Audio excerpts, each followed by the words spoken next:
Hello everyone, today's is from November 26th, but I did it in the past and I'm doing a series of the poisons of the mind. So let's do the third poison of the mind from the Challenge of Enlightenment. The third poison, foolishness. The third poison of mind is foolishness or folly. Part of the Japanese kanji character for foolishness symbolizes illness and means ignorance. I believe you all can relate to that in some way. It could be said that everyone is foolish in some sense, unless you are truly enlightened or truly a Buddha. Human beings are imperfect and often make mistakes. However, although you are far from perfect, it's important that you do not become so foolish as to let go of your reason. The kind of foolishness I'm referring to may be compared to the folly of a fish coming up to a snap-at-a fly lure. The fish takes the bait and gets caught. A human being would instantly know that it's bait, but fish are unable to recognize that, thinking that it's food, and get caught. Then they suffer. They lack wisdom. The same thing can be said of a set of rat traps. We do not see as many rats nowadays, a little different in New York, but there used to be quite a lot of them in the old times. If you set a piece of bait inside a rat trap and leave the entrance open, then voila, a rat would go in. The rat takes the bait, only to be shut in and then killed the next day. Rats are very cautious and will approach a trap very carefully, but if they feel it is safe to go in because there is no one around, they will go in out of their desire for the food. To human eyes, entering a trap is dangerous, but rats assume that if there is no one around, they would be safe, and because they want the food, they go in. They believe that since there is a way in, there must be a way out, and they are caught because they do not know how the trap works. This is how foolish they are. Another similar example is cockroaches. They have a habit of going into a narrow space, so if you set such a path for them as a trap, they go in without thinking and get caught. This is another example of foolishness.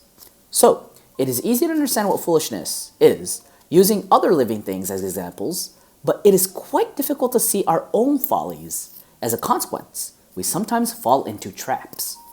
We often hear stories of people who had moved to a city from the countryside and were taken in by swindlers who claimed to have found an easy way of earning money. Also, religious people are said to be naive and credulous. Because of their sympathy, they tend to be easily taken in. You must always be aware of this kind of foolishness. All right, thank you, Master Okawa. So the third poison, foolishness, it was a great example, right? So in a nutshell, it means you repeat the same mistakes just because you lack wisdom. Another example is a fly in a room. I hate it when there's a fly in a room. They see a window, they try flying out, but they always bonk on the window. Even though I'm opening the door for them, they always bonk on the window instead of going out the open door. So that is foolishness. They're not aware that if they go through a door that's open, they'll be able to go out. But they think that they can go out looking at a mirror because it's transparent, but they hit them. I'm sorry, not the mirror, the window. So as you can see, lacking knowledge leads to making mistakes. Lacking knowledge leads to making foolish mistakes. And what's more foolish, if you make a mistake one time, twice, it's fine. But let's say that you make the same kind of mistake in the same scenario over and over again. That is a toxin in the mind. You're just being too stupid. So what's important is that's why we here at Happy Science incorporates the teachings of wisdom in the principles of happiness.